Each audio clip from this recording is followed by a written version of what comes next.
In a lot of ways, this dinner sums up my first 2 years in office. I'll talk for 10 minutes, take 0 questions, and cheerfully walk away.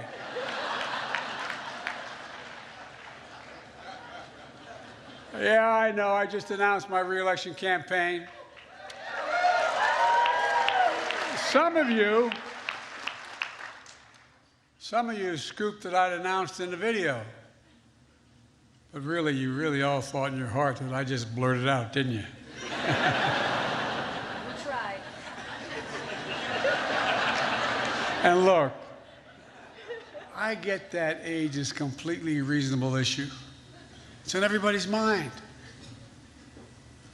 And everyone, by everyone I mean the New York Times. Headline: Biden's advanced age is a big issue. Trump's, however, is not. Sorry, that was a New York Times pitch spot. I apologize. I love that guy. I should do an interview with him. You might think I don't like Rupert Murdoch. That's simply not true. How could I dislike a guy who makes me look like Harry Styles? You call me old. I call it being seasoned. You say I'm ancient. I say I'm wise. You say I'm over the hill. Don Lemon would say that's a man in his prime.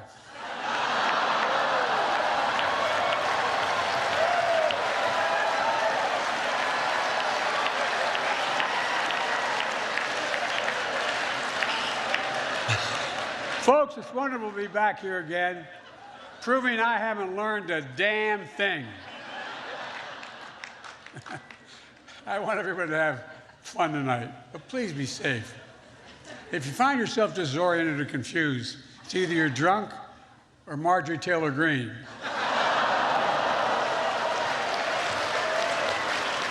Tam, thank you for hosting us.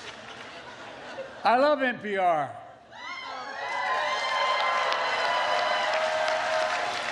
Because they whisper into the mic like I do. But not everybody loves NPR. Elon Musk tweeted that it should be defunded. Well, the best way to make NPR go away is for Elon Musk to buy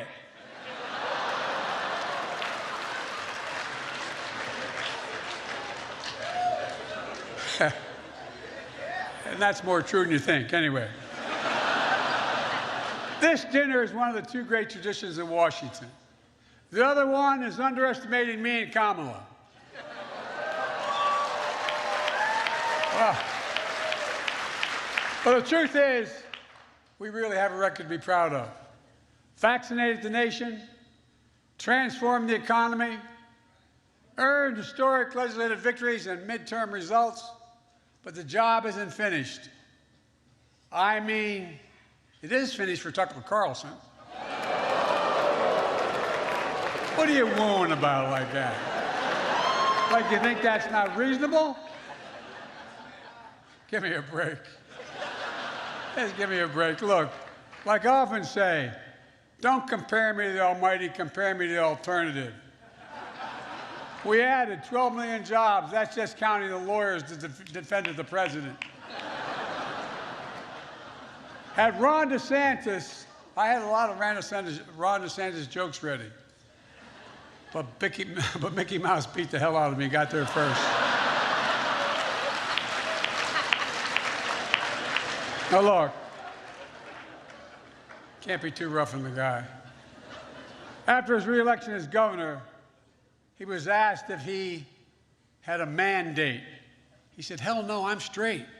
I'm straight. I'll give you time to think that one through.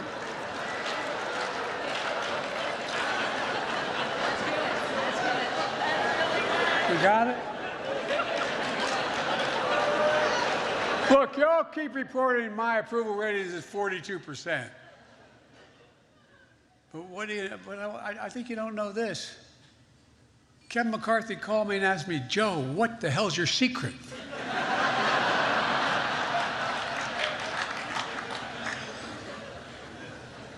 I'm not even kidding about that one. The Speaker's trying to claim a big win this week. But the last time Republicans voted on something that hapless, it took 15 tries. That was good. Look, it's great the cable news networks are here tonight. MSNBC owned by NBC Universal. Fox News owned by Dominion Voting Systems.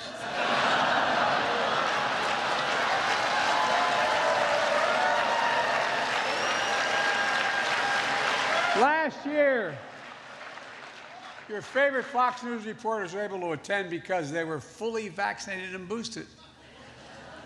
This year, with that $787 million settlement, they're here because they couldn't say no to a free meal.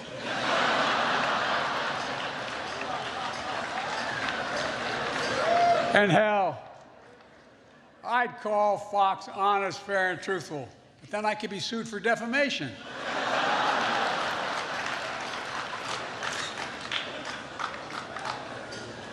It ain't nothing compared to what they do to me. Look, I hope the Fox News team finds this funny. My goal is to make them laugh as hard as CNN did when they read the settlement.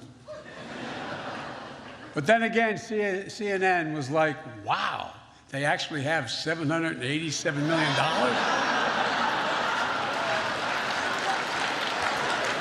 Whoa.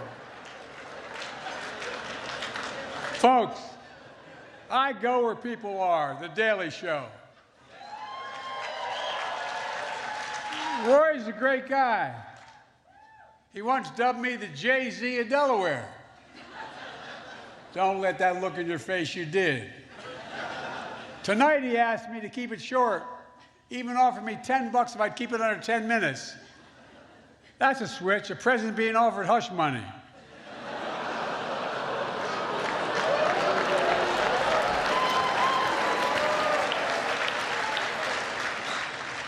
Look, I'm going to leave the jokes to the pros, but let me conclude on a genuinely serious note.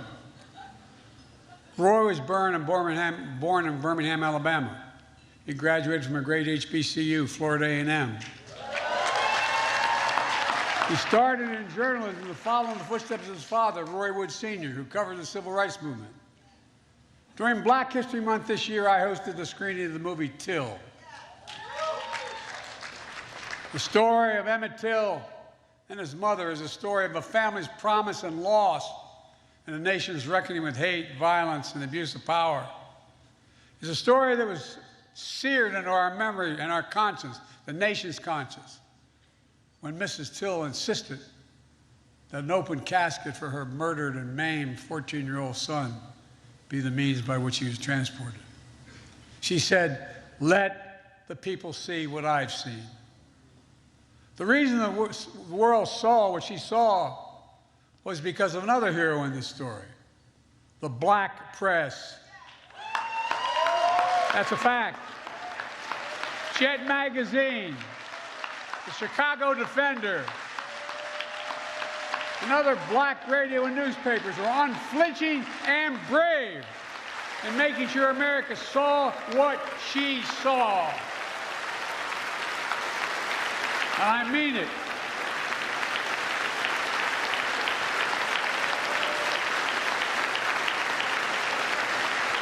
Ida B.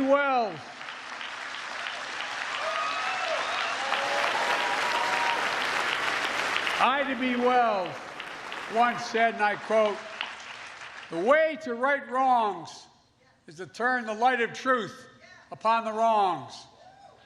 Turn the light of truth upon the wrongs."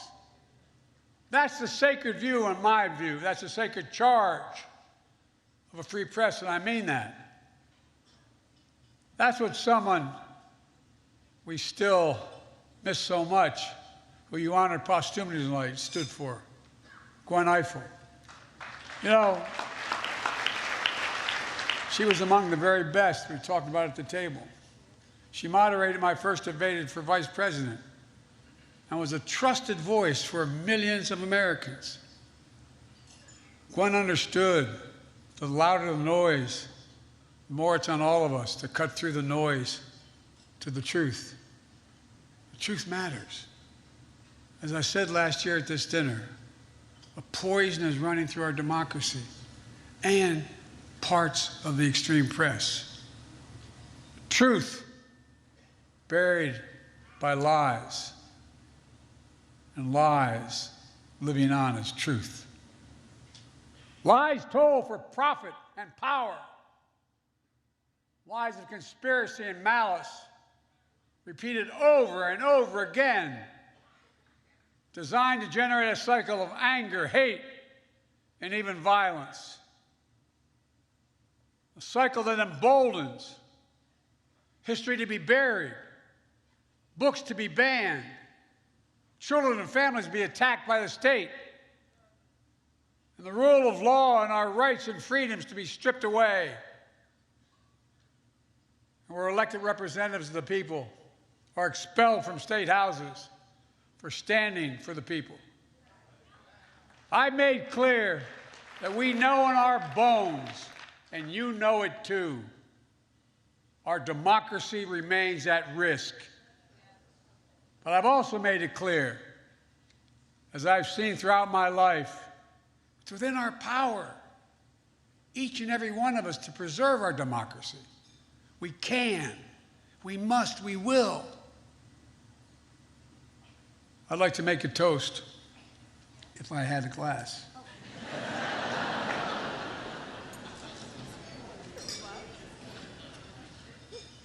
My grandfather, Ambrose Finnegan, said, if you ever make a toast without liquor, you got to hold it in your left hand.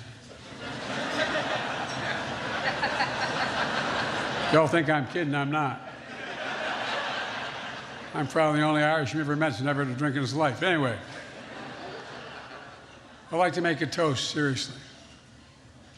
At this inflection point in history, let us commit that we'll be a nation that will embrace light over darkness, truth over lies, and finally, restore the soul of the nation.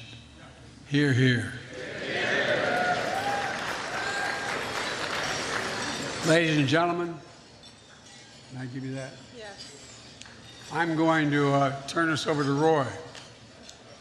Roy, the podium is yours. I'm going to be fine with your jokes, but I'm not sure about Dark Brandon.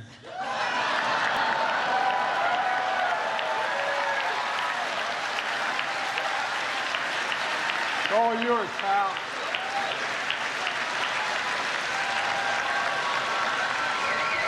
Well, that was Joe Biden finishing up his remarks at the 2023 White House Correspondents' Dinner by donning his classic Ray-Bans, this time the dark-lensed Ray-Bans, and calling himself Dark Brandon. Hilarious. That was one of my favorite presidential speeches at the Correspondents' Dinner. Of course, every year Obama spoke was hilarious.